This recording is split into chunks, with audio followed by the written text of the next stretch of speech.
जब मैंने why Maharashtra the richest state in India वाली वीडियो बनाई थी, उस समय पर कुछ लोगों ने कमेंट किया था कि क्योंकि मुंबई हमारे देश का फाइनेंशियल कैपिटल है, इसके लिए महाराष्ट्र रिचेस्ट स्टेट है। लेकिन गवर्नमेंट किसी भी सिटी को ऐसा डेजिग्नेशन नहीं देती। फाइनेंशियल कैपिटल सिर्फ लोगों द्वारा दिया गया एक डेजिग्नेशन होता है, और क्योंकि मुंबई अमीर बन गया तो लोगों ने उसे फाइनेंशियल कैपिटल या इकोनॉमिकल हब कहना शुरू कर दिया।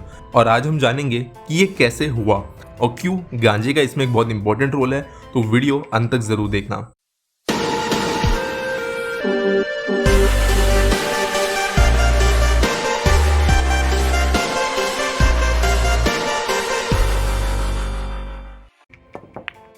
मुंबई एक कंपैरेटिवली लेट सिटी है, यानी किसी छोटे से गांव से एक्चुअल शहर बनने की तरफ मुंबई ने काफी ज्यादा देर से बढ़ना शुरू किया था। और कंपैरेटिवली देखें तो कोलकाता, दिल्ली जब ऑलरेडी एस्टैब्लिश्ड टाउन्स और सिटीज बन रहे थे, उस समय पर मुंबई किसी भी मैप में भी मेंशन नहीं किया जाता था। इसी समय पारसी कम्युनिटी जो पर्शिया से पर्सिक्यूट होने के बाद में इंडिया में सेटल हो गई थी, वो हमारे देश के कुछ शहरों के अंदर स्प्रेड होना शुरू हुई।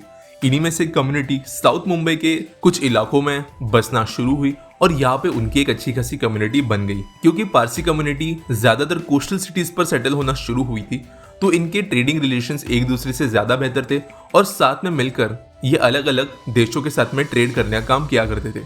इन्हीं कम्युनिटीज के अंदर जमशेदजी जीजी बॉय नाम के एक मुंबई बेस्ड पारसी थे, जो अपने गुजरात के रिलेटिव्स के साथ में मिलकर पूरे दुनिया भर से ट्रेड का काम किया करते थे। और एक बार चाइना के साथ ऐसी ट्रिप के दौरान उन्हें फ्रेंच के द्वारा कैप्चर कर लिया गया था और कैदी बनाया गया था। जब उन्हें कैद किया गया था, तब ब्रुंशविक नाम के एक बहुत बड़े ट्रेडर के बेटी से उनकी मुलाकात हुई, और ये वही ब्रुंशविक थे जिसके खुद के शिप पर ही इन्हें कैप्चर कर दिया गया था। इसके कारण जमशेदजी जीजी बॉय के रिलेशंस इनके साथ बहुत अच्छे हो गए, और इन्होंने जब वो 4 महीने बाद फ्री हो गए, उसके बाद में डिसीजन लिया कि चाइना के ग्वांगझो में एक ट्रेडिंग हाउस सेट किया जाएगा, जहां से वो ओपियम या गांजे की ट्रेड करना शुरू करेंगे। जार्डिन ट्रेड हाउस उस समय पर ग्वांगझो में जमशेदजी जीजी बॉय के द्वारा स्थापित किया गया, जो आज भी मौजूद है। और मुंबई जैसे छोटे कम्युनिटी में आने वाले जमशेदजी जीजी बॉय बड़े स्केल पर मालवा और बंगाल में प्रोड्यूस होने वाला ओपियम चाइना भेजना शुरू कर दिए। ब्रिटिश चाइना से टी चाहते थे, लेकिन उसके एक्सचेंज में बहुत ज्यादा ब्रिटिश करेंसी और गोल्ड खर्च हो रहा था, और ये ना हो इसीलिए एक्सचेंज में कोई दूसरा प्रोडक्ट चाइना को दिया जा सके, इसके लिए ओपियम ट्रेड शुरू किया गया था। और पूरे चाइना को ओपियम या गांजे की लत लगा दी गई थी, और इसी के लिए ये एक बहुत ही ज्यादा प्रॉफिटेबल बिजनेस था। देखते ही देखते जमशेदजी जीजी बॉय देश के सबसे अमीर आदमी बन गए, जिनकी टोटल नेटवर्थ 2 करोड़ रुपए थी, वो भी 1800s के समय। और इसी को देखते हुए इसी पारसी कम्युनिटी के अंदर से कुछ और लोगों का नाम भी बाहर आना शुरू हुआ। कुछ प्रोमिनेंट्स नाम की अगर बात करूं तो कावस जी, दादा शेठ, डेविड ससून, इन जैसे बड़े बड़े बिजनेस हाउसेस मुंबई में से बाहर आना शुरू हो गए। और जिस मुंबई का नाम पहले मैप पर भी मेंशन नहीं किया जाता था, उसे अभी डिनोट करना लोगों ने शुरू कर दिया था, और आप कह सकते हो एक प्रोमिनेंट सिटी मुंबई बनना शुरू हो गया था 1800s के दौरान। अगर आप मुंबई में रहते हो तो आपने JJ hospital, JJ flyover, JJ medical college, JJ arts college, इन जैसे जगहों का नाम शुरू होगा, और ये जेजे जमशेदजी जी बॉय के लिए स्टैंड करता है। 1854 के आसपास ओपियम या गांजे का ट्रेड डिक्लाइन होने लगा। चाइना ने रेजिस्टेंस दिखाते हुए इस ट्रेड को खत्म कर दिया था, लेकिन पारसी जो इस ट्रेड के कारण बहुत ज्यादा अमीर हो गए थे, वो अभी दूसरी अपॉर्चुनिटीज के तलाश में थे ताकि वो अपने बिजनेस से स्टेबल रख पाए। इसी के अंदर इन्होंने अपॉर्चुनिटी देखी टेक्सटाइल मार्केट के अंदर, और एक अमीर पारसी जिनका नाम था कावसजी दावर, इन्होंने Mumbai spinning and weaving company की स्थापना की, और 5 लाख रुपए इन्होंने 1850 में इन्वेस्ट किए एक बहुत बड़ी टेक्सटाइल मिल मुंबई में बनाने के लिए। इसके बाद में मानिक जी नसरवान जी ने भी ओरिएंटल स्पिनिंग मिल की शुरुआत मुंबई में की, और देखते ही देखते मुंबई ना सिर्फ देश का लेकिन पूरे के पूरे ईस्टर्न हेमिस्फीयर का एक इंपॉर्टेंट टेक्सटाइल हब बन गया। 1 मिलियन या 10 लाख से ज्यादा लोग एक टाइम पर मुंबई के टेक्सटाइल इंडस्ट्री में काम करते थे, और मिड 90s तक ये इंडस्ट्री बहुत ज्यादा बूम होने लगी, क्योंकि यहाँ पर बहुत ज्यादा बिजनेसमैन थे, उनकी छोटी मोटी कंपनीज यहाँ पर काम करने लगी। तो 1875 में मुंबई में एक पीपल के पेड़ के नीचे बॉम्बे स्टॉक एक्सचेंज की स्थापना हुई, और यहाँ पर शेयर ट्रेडिंग का बिजनेस शुरू हो गया। 1869 में सुएज कैनल ओपन कर दी गई थी, जिसके कारण यूरोप से लेकर इंडिया के लिए एक बहुत बड़ा शॉर्टकट बन गया, और इस शॉर्टकट पर सबसे ज्यादा इजीली पहुंचने लायक शहर था मुंबई, जिसके कारण इसके ट्रेडिंग को और एक बड़ा कैटलिस्ट मिला, और बहुत ज्यादा ट्रेडिंग इस समय मुंबई से होने लगी। ब्रिटिशर्स ने मुंबई में ही पहले रेलवे बनाए। आपको पता होगी जो देश की पहली ट्रेन चली थी वो बोरी बंदर से लेकर थाने स्टेशन के बीच में चली थी, और ये जो बोरी बंदर स्टेशन में बोरी है वो कॉटन की बोरियों के लिए डिनोट किया गया है। और क्योंकि बोरी बंदर स्टेशन के पास में डॉक्स हुआ करते थे जहां पर से ये कॉटन और टेक्सटाइल ट्रेड हुआ करते थे, इसीलिए बोरी बंदर नाम इस स्टेशन का रखा गया था। इसके जरिए आप समझ सकते हो कि कितना ज़्यादा प्रोमिनेंट हुआ करता था कॉटन ट्रेड और टेक्सटाइल ट्रेड मुंबई में उस समय पर।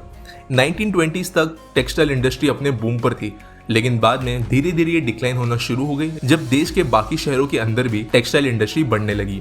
1980-85 में बहुत ही ज़्यादा प्रोटेस्ट, स्ट्राइक्स और अलग अलग कारणों के कारण टेक्सटाइल इंडस्ट्री मुंबई में डिक्लाइन होना शुरू हो गई। लेकिन इसी समय के आसपास जब आज़ादी मिले हुए नया इंडिया फॉर्म हो रहा था, मुंबई के सामने एक और बहुत बड़ी अपॉर्चुनिटी थी, जो थी बैंकिंग और फाइनेंशियल सेक्टर्स के अंदर।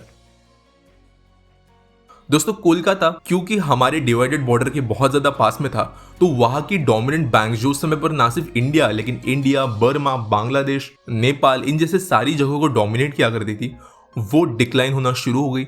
मिसमैनेजमेंट, पार्टीशन के दौरान हुए लॉसेस, इन अलग अलग कारणों के कारण ये बैंक्स ऑलमोस्ट डूबना शुरू हो गई। और क्योंकि मुंबई में स्टॉक मार्केट जैसी चीजें थी और second most prominent bank Mumbai में ही हुआ करती थी, तो मुंबई के बैंक्स का ग्रोथ कोलकाता के बैंकिंग मार्केट के डिक्लाइन के साथ में शुरू हो गया। और यहाँ पर जल्दी आरबीआई ने अपना हेडक्वार्टर सेटअप किया। जवेरी बाजार, जिसका नाम आपने सुना होगा, ये सबसे बड़ा बुलियन मार्केट बना इंडिया का, यानी कि सबसे बड़ी गोल्ड बैंक आप रिजर्व कह सकते हो, जो मुंबई में एस्टैब्लिश की गई। स्टॉक मार्केट भी इस समय पर एक पीपल के पेड़ से एक बहुत बड़ी बिल्डिंग में शिफ्ट हो चुका था और हजारों करोड़ के हिसाब से यहाँ पर ट्रेड्स किए जा रहे थे। जो पार्सीज और बड़े बड़े बिजनेसमैन मुंबई में टेक्सटाइल का बिजनेस किया करते थे, इनके पास अभी बहुत पैसे थे, लेकिन सेकेंड टाइम इनके सामने ये प्रॉब्लम आ गई थी कि करंट बिजनेस डिक्लाइन हो रहा था और नए बिजनेस में इन्हें एंटर करने की जरूरत थी। धीरे धीरे जो भी अमीर लोग मुंबई में रहा करते थे, वो दूसरे बिजनेसेस में ट्रांसफर होना शुरू हो गए। इसी के अंदर से हमें टाटा, मिस्त्री, पूनावाला इन जैसे बड़े बड़े बिजनेस नेम्स मुंबई में से बाहर आते हुए नजर आए। और अभी तक जो मैंने बताया, इसके कारण मुंबई एक इंपॉर्टेंट ट्रेडिंग हब बन चुका था, एक इंपॉर्टेंट पोर्ट बन चुका था, एक इंपॉर्टेंट स्टॉक ट्रेडिंग हब बन चुका था, एक इंपॉर्टेंट फाइनेंशियल इंस्टीट्यूशन बन चुका था, और साथ साथ मैन्युफैक्चरिंग भी यहाँ पर अच्छे खासे स्केल पर हो रही थी और मुंबई एक अमीर सिटी बन गई।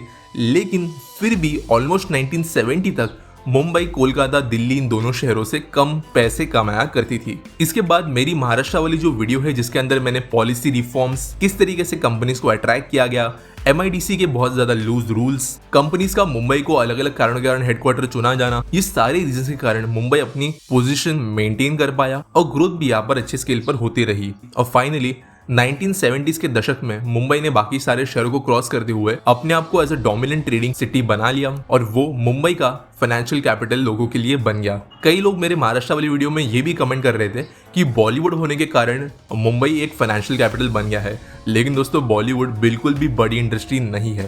पूरे के पूरे बॉलीवुड इंडस्ट्री को अगर कंबाइन करें तो इसकी टोटल नेट वैल्यू $2.4 बिलियन है। और आपको ये जानकर हैरानी होगी कि जो हमारी चप्पलों की इंडस्ट्री है, जो हमारी फुटवेयर इंडस्ट्री है, उसकी अकेले की वैल्यू $10.7 बिलियन है। बॉलीवुड सिर्फ एक फेमस इंडस्ट्री है, लेकिन पैसों के हिसाब से ये मुंबई की बाकी इंडस्ट्री से या फिर देश के किसी भी शहर में बसे हुए किसी भी दूसरी इंडस्ट्री से बहुत ही ज़्यादा छोटी है। और बॉलीवुड अगर खत्म भी हो जाए तो भी इंडिया की GDP के अंदर कोई बहुत बड़ा डेंट यहाँ पर नहीं पड़ने वाला। आज मुंबई ना सिर्फ एक बिजनेस कैपिटल है, लेकिन डेली मुंबई में जितने पैसों की लेन देन यहाँ के मार्केट्स के अंदर, यहाँ के फाइनेंशियल इंस्टीट्यूशंस के अंदर होती है, वो कोई भी सिटी एक बहुत बड़े मार्जिन के साथ में मैच नहीं कर सकता। और ओवरऑल GDP भी मुंबई की हाईएस्ट है। 2016 में कुछ डेटा बाहर आया था कि दिल्ली ने मुंबई को सरपास कर लिया है इन टर्म्स ऑफ GDP, लेकिन इसमें से कुछ भी ऑफिशियल फिगर्स नहीं थे। और जो आर्टिकल्स यहाँ पर बताए गए थे वो NCR जो 54,000 स्क्वायर किलोमीटर में फैला हुआ है, उसके नंबर्स को 4,300 स्क्वायर किलोमीटर्स में फैले हुए मुंबई मेट्रोपॉलिटन रीजन के साथ में कंपेयर करके दिखा रहे थे। इसके कारण मुंबई ने अपना पोजीशन अब तक मेंटेन करके रखा है। फ्यूचर में जिस हिसाब से सिटीज ग्रो हो रही है और जिस हिसाब से मुंबई अभी स्टैग्नेट होना शुरू हो गया है, तो आने वाले 50 साल के अंदर कोई दूसरी सिटी मुंबई को इजीली ओवरटेक कर सकती है। ऐसे इंडिकेशंस हमें फ्यूचर में नजर आ रहे हैं और हमारे देश के ओवरऑल डेवलपमेंट के लिए ये बहुत अच्छी बात होगी। पैसों के साथ साथ मुंबई में कुछ बहुत बुरी चीजें भी इसके कारण आ गई। Labour exploitation, poor quality of housing, अच्छी क्वालिटी हाउसिंग का बहुत ज्यादा ओवर प्राइस हो जाना, रियल एस्टेट मार्केट बहुत ज्यादा ओवर प्राइस हो जाना, एनवायरमेंटल डिग्रेडेशन, इन चीजों का भी सामना मुंबई को पैरेलली करना पड़ा है, जिसके कारण आप मुंबई को आइडियल सिटी बिल्कुल भी नहीं कह सकते।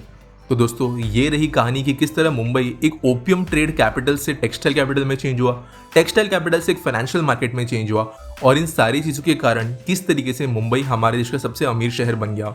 उम्मीद करता हूँ वीडियो आपको अच्छी लगी होगी। लाइक कर देना, शेयर कर देना, सब्सक्राइब कर देना और मिलेंगे अगले वीडियो में।